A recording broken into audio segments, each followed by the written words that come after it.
Hi, listeners, and welcome back to No Priors. Today, I'm joined by Isa Fulford, one of the pioneering minds behind OpenAI's deep research. This is a new agentic product that OpenAI released in February of this year, which uses reasoning and tools like web browsing to complete multi-step research tasks for you. Today, they're making it free to all US users.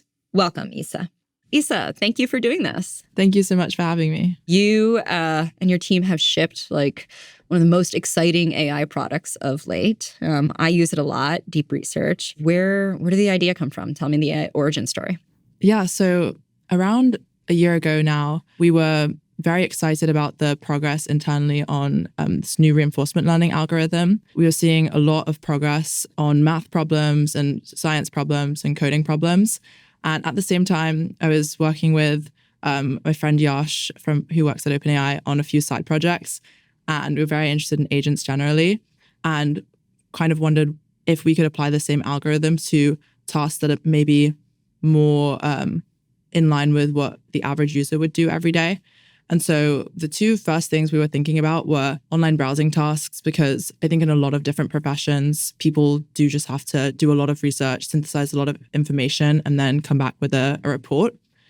And then we're also thinking about software engineering. We kind of have been working on those things. I've been focusing on browsing. So to start, we kind of, with the math and coding problems that people were already training on, those data sets already exist. You know, you can have a math problem with a ground truth answer and you can train on those.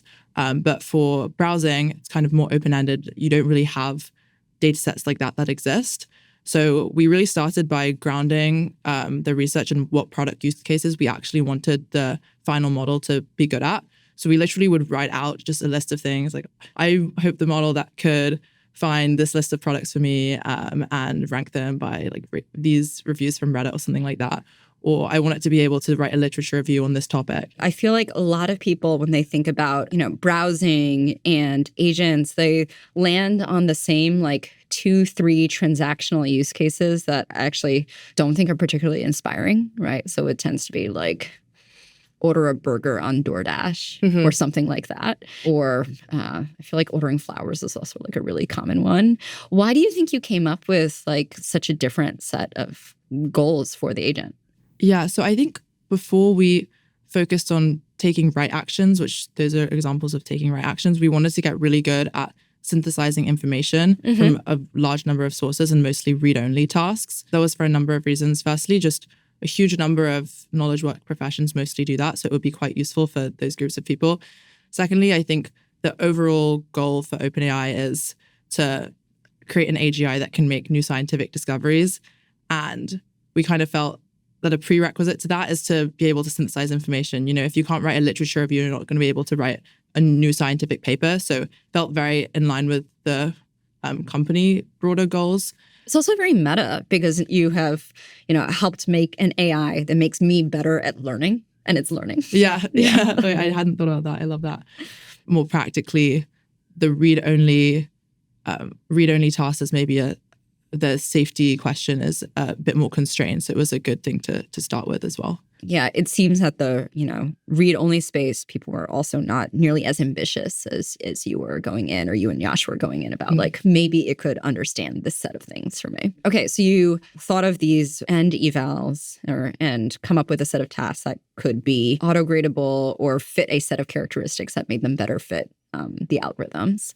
And then what? That was actually a huge process in itself. I think we initially had built a demo to pitch people on this idea, and it was no model training involved. It was fully just prompted models with the UI pitching the vision of what this product could look like. And so I think after that, then we were at the point where we actually had to start thinking about how are we going to do this? How are we going to create the data? How are we going to train the model? What tools do we have to create to enable the model to browse the internet effectively? And that was a lot of iteration. I was working very closely with Edward, Sun, and a few other people on this. And so we also collaborated a lot with the RL team. I think it was definitely a big undertaking. And a good thing about it was we were able to work uninterrupted for quite a few months, making, the numbers on our evals go up. So I think it was nice to have not too much pressure to ship something really quickly. And we were just able to iterate and get it to a good state. Did you have a favorite, most important task? We had a few tasks. People would just propose different tasks. One of them was to find all of the papers that Liam Fellis and Barrett Zoff had written together. I think there is 11. The model now can find most of them or all of them. Okay. We would always ask that question. And then another one, which the model actually can't answer anymore, probably for good reason, but finding the middle name of one of our coworkers. And then personally, I think I started using it pretty early on for actually finding information for like product recommendations, travel. And I think actually quite a few people internally, we had kind of a Streamlit playground that people would just use.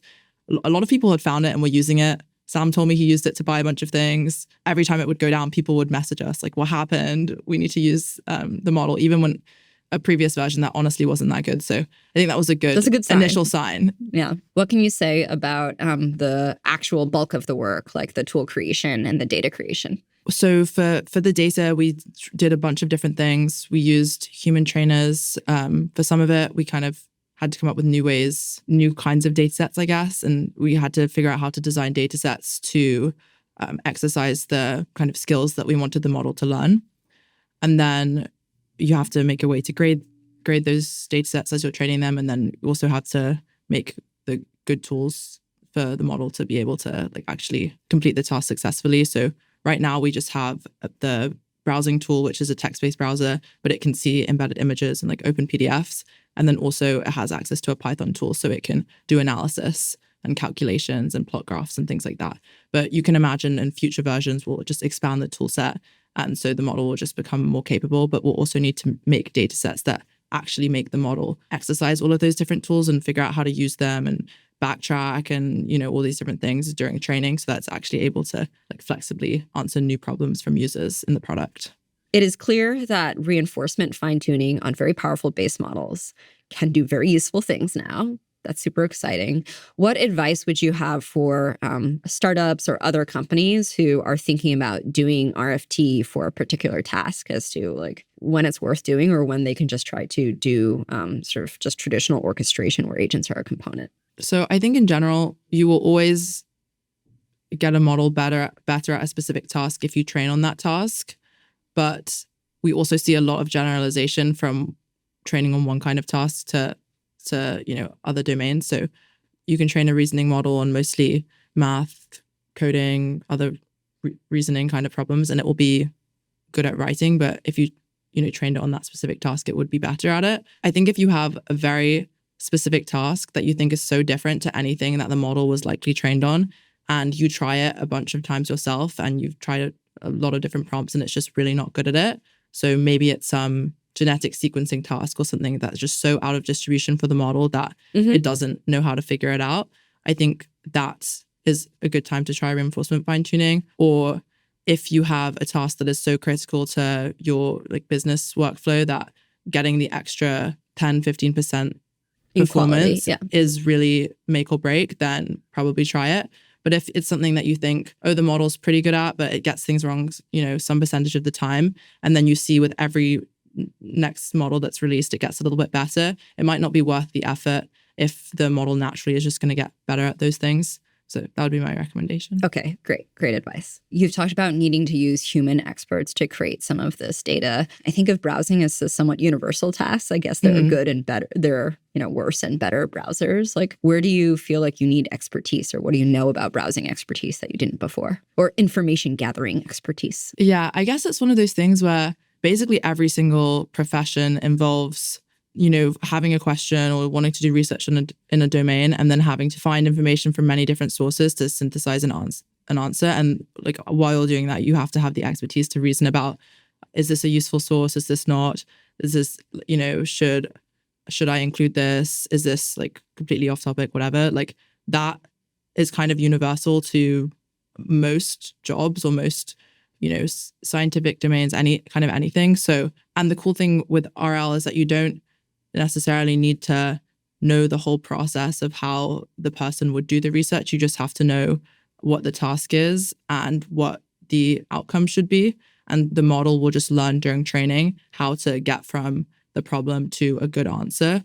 So I think we just took a pretty broad approach. I think that's one thing that if you work at a place like OpenAI, I think you can do what they would tell most startups not to do, and just try and focus on a really broad set of users and just get experts in loads of different domains and try and see if you can get good at everything at once, which was the approach that we took. And then we also created a lot of synthetic data sets and things like that. But the human data was definitely a really key part for making this model successful. Did any of the learned planning from the model across these domains surprise you, like in terms of the path to find the perfect handbag or the restaurant in Japan or the set of papers that was relevant? Yeah, I guess sometimes it will use search terms that I wouldn't necessarily have used, or, we didn't teach it to plan up front, but sometimes we'll see it does end up making a plan up front before starting its research. Sometimes the model will do smart things and try to get around restrictions you put on it. So you have to make sure that it's not hacking,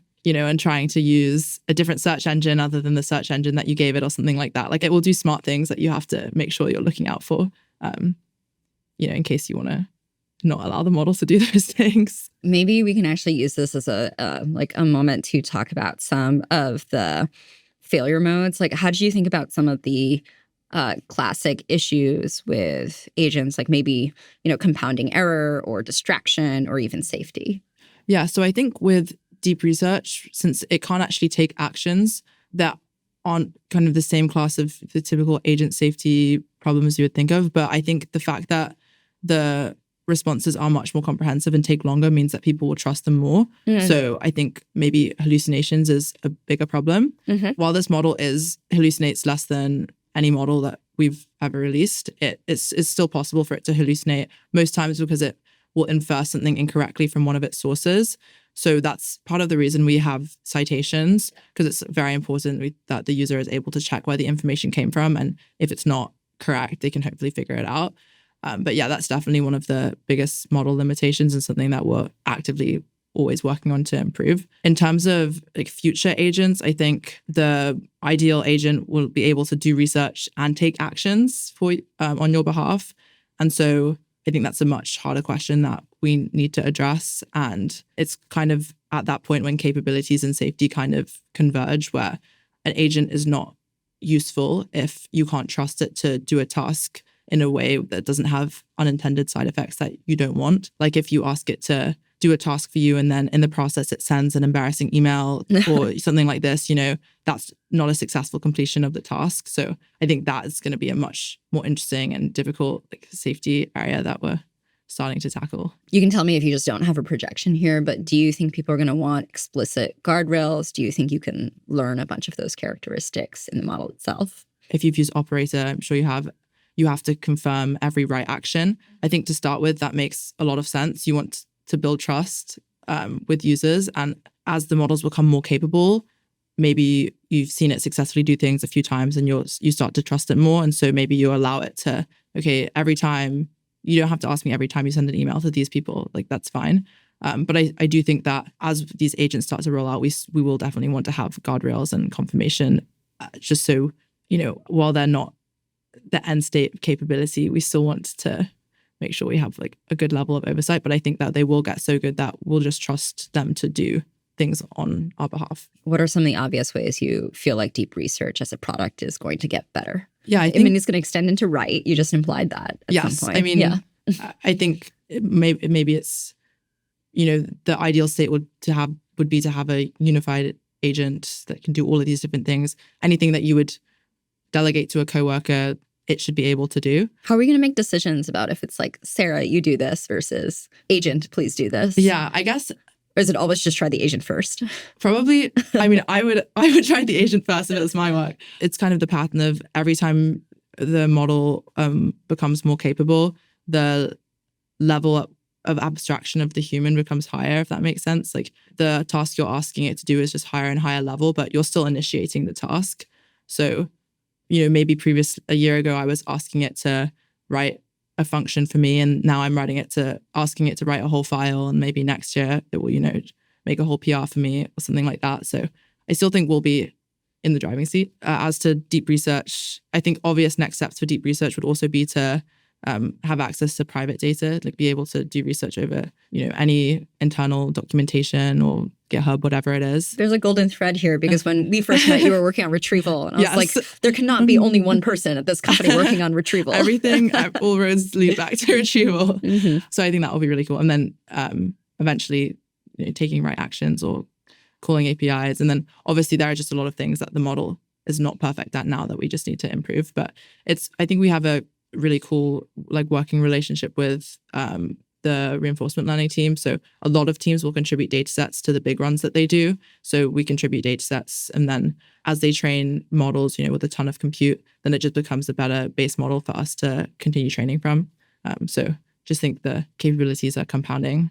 So this was not a low-key research preview, but a side project that turned into a very interesting, internally pitched project. How do you think about what is a product that OpenAI, or at least you yourself, want to work on independently versus what belongs in the core research path? A cool thing about OpenAI is that even though the company is bigger, I think the culture of anyone being able to have an idea and prove it out and then push it to completion is still, it's still been maintained as the company has grown. For me personally, I'm always motivated by to work on things that I will use myself. With deep research, for example, I do use it a lot for, looking up various things, travel recommendations. But I think I'm probably a daily active user. It's fun when you get to dog food your own product. I think I'm a demo now. Oh, yeah. Amazing. Yeah. I'm burning a lot of GPUs. Are there use cases where you're the original expert? Are there ways that you or Yash or you've seen the user base use them that you encourage people to use deep research? I'm always interested to see people using it in domains that I have absolutely no expertise in. For example, in medical research, or I've seen a lot of different scientists posting about how they've used deep research and how it helped them do something. To me, that's the most interesting because when we were working on it, I obviously had no way of judging whether an output is good or not. So seeing experts actually ratify deep research responses is useful. An area that I was surprised to see people using the model in was code search and for coding questions. I think use the latest package or latest version of whatever repo to help me write this file or something. For data analysis as well, that's also something the model's already pretty good at, and I think we'll just continue to get better at. I think, uploading a file or something like that and having it do some analysis for you or do some research and then create a report with numerical analysis is pretty interesting. I actually haven't tried this, so it's not a browsing task. What makes the model particularly good at this, or what is it capable of? Is it really multi-step and then being able to do planning and understanding of the task and produce a report that's cohesive? Yeah, I think also the base model, or the model that we started fine-tuning from O3, is just a very capable model. It's trained on many different data sets, including a lot of coding, reasoning and math tasks. So that inherited capability is pretty strong. And then when you add the browsing on top of that, it's still able to do that analysis. So I think those two together can be quite powerful. Before the podcast, we were just talking about the idea of learning taste or preferences from users. OpenAI has just released a bunch of memory features. How do you think that deep research could, or, just agents in general, could evolve to take into account how people want to learn or their information ingestion preferences? Yeah, I think agent memory will definitely be very important. It'd be very annoying if every time you ask it to do a task, you have to repeat the same information, how you want it to do the task, everything about you, which currently for deep research, you do have to do. And I think as the tasks get more complex and right now it will take 5 to 30 minutes, you can imagine in future it might take hours or days to complete a task that you ask the model to do. You definitely want the model's research to be compounding. You don't want it to have to start fresh every time. So I don't necessarily have a good answer, but I think it's something that will be very important. There is a common understanding between many people at some of the leading labs that the recipe to AGI is, let's say, somewhat known, or, there's confidence on this. And, the return of RL is very exciting for everyone. The stance that I've heard from you and from others is both enthusiasm on this seems to work. We're going to get real capability out of it. It's quite data efficient, and it's going to be a lot of work. Tell me a little bit about the emotional experience of building deep research and if that changes your view at all. I agree with everything you said. I think it's so impressive to see how data efficient the algorithm is. I guess the data you train on is much higher quality and smaller. So actually curating that is an undertaking, and then making sure that the model has access to all the tools that a human would have access to do the work that they need to do, and then making sure that you represent tasks that people will find useful or do in their jobs in a way that you can, judge whether the model did a good job or not is also hard. And there's so many other challenges for pre-training where you have so much more data, you have to do all of these different things that are like, I think it's just a different challenge, and both are compounding. Like you need a really good base model to be able to do RL. And then for our team, we just do more RL.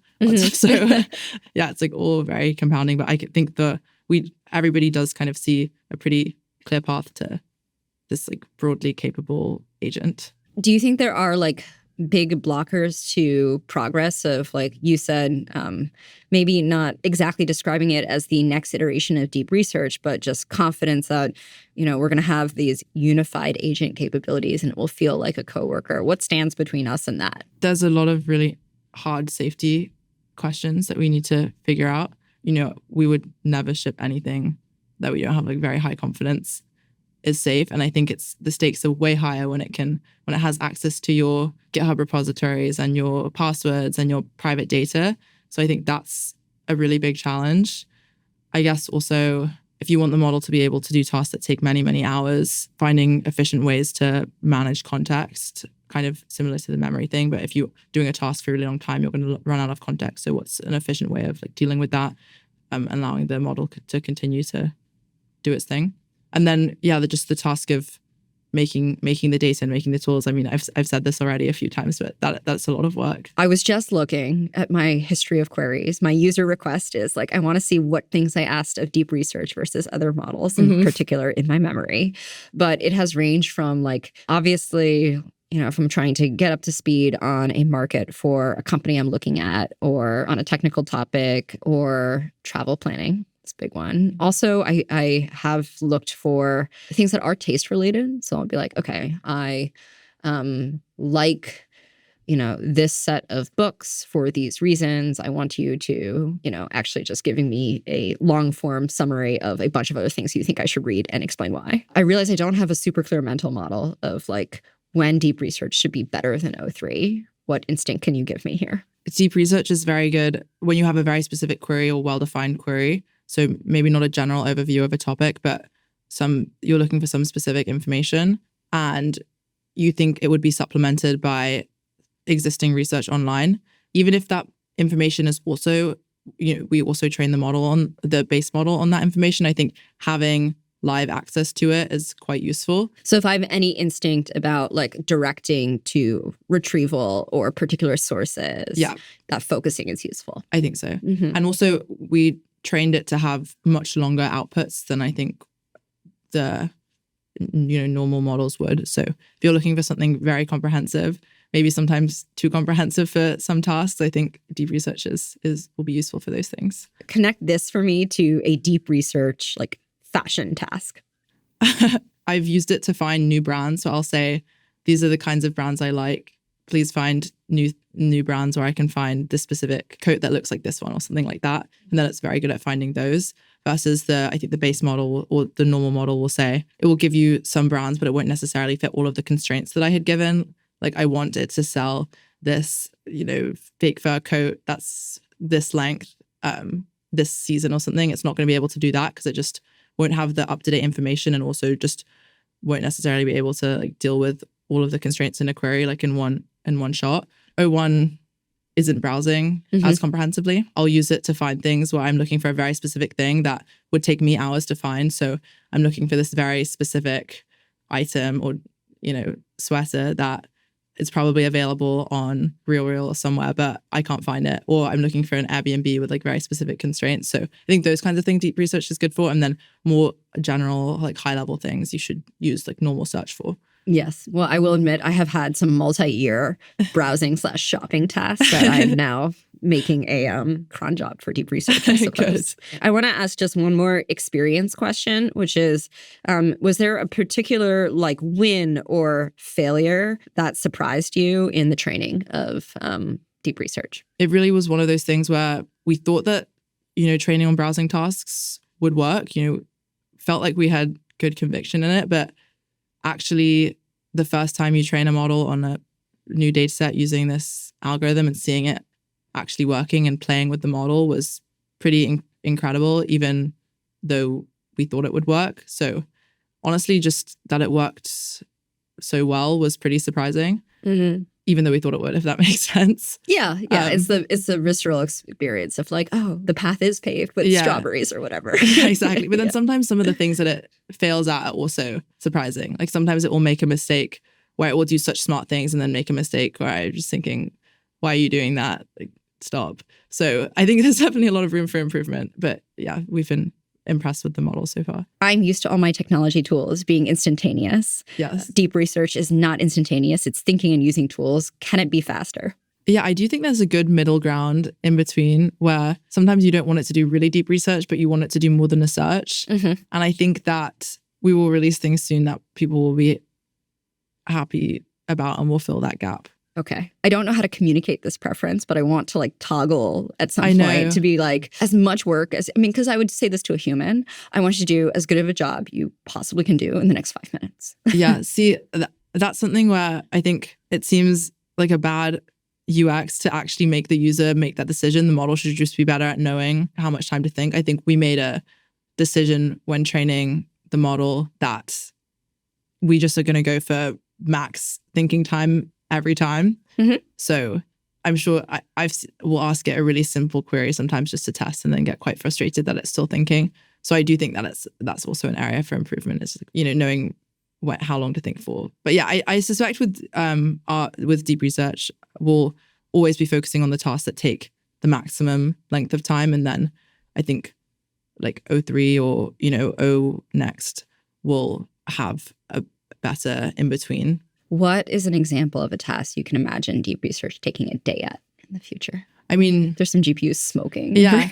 I think anything that would take, right now in 5 or 30 minutes, it can do what human experts rate take many hours. So I guess in an hour, it could do something that would take a human days. In a day, it could, do something that would take a human weeks. Obviously, there'll be a lot of challenges to get it to scale like that. But I think you can imagine it doing a research project that would have taken weeks to complete or like write a thesis or something like that. Okay. I'm going to make our intern compete with it over the next couple months then. Yeah. Sounds good. If you were to project forward a year, which is a really long time in AI land, what is something that you think will surprise people that agents can do and that will actually be released? So it takes the safety considerations into the set. A general agent that could do a lot of the, help you do a lot of the tasks that you would do in a lot of different areas. Like for me, I do a lot of coding. I'm hoping that there'll be an agent that is pretty sufficient at coding, that I will just trust I'll give it a task and it will hopefully make a PR or something. But maybe I can ask the same agent to help me book a trip to Korea or something. I hope that we'll get to a more unified experience. But I also think that the rate at which these models are improving is going to be pretty surprising to most people. Why do you think a unified experience is important? Or why do you think that makes sense? Because I think today it's like quite different to think about. Obviously, ChatGPT is one experience that's very encompassing, but there are models that people use in different contexts, like, next line completion type models for coding that are just feel like a very different setting. I think that you'll probably want both. Like you'll probably want an experience where you can at some point override or interrupt the model and say, oh no, I didn't mean that. Or you can take over and like start typing something. Yeah. Especially in the short term as the models are not as capable as humans in a lot of areas and are more capable in other areas. So I think it will be a combination of like you asking the model to do something, but then when maybe to go with the coding example, then maybe you're also in your VS Code or whatever it is, your cursor, and it's been doing something for you, but you can also like actually type and, write some of it yourself. So I think it will be a combination of those things. But I kind of want it to be something that is just like it's like having a coworker on Slack or like a remote coworker. You can just ask to do things for you, send them a Slack message, and then they'll start doing it. And then you can like review their work or, help at some point. But it seems like a pretty nice, like general interface, and you don't have to think about which agent should I ask to do which task. Like it should just be able to figure it out. The mental model I have for this is my general ethos is actually, I love the people I work with. I prefer to work with fewer people with less management overhead, all things considered, because each person has more context and I have more understanding of them. And so like the universally useful agent is attractive for that reason. And you only have to tell it something once and it will remember, and then it will have state on everything you're working on, things like that. Awesome. Well, this has been a great conversation, Isa. Thanks for doing this, and thank you for the product release. Thank you so much for having me, and thank you for using deep research. Find us on Twitter at NoPriorspod. Subscribe to our YouTube channel if you want to see our faces. Follow the show on Apple Podcasts, Spotify, or wherever you listen. That way you get a new episode every week. And sign up for emails or find transcripts for every episode at no-priors.com.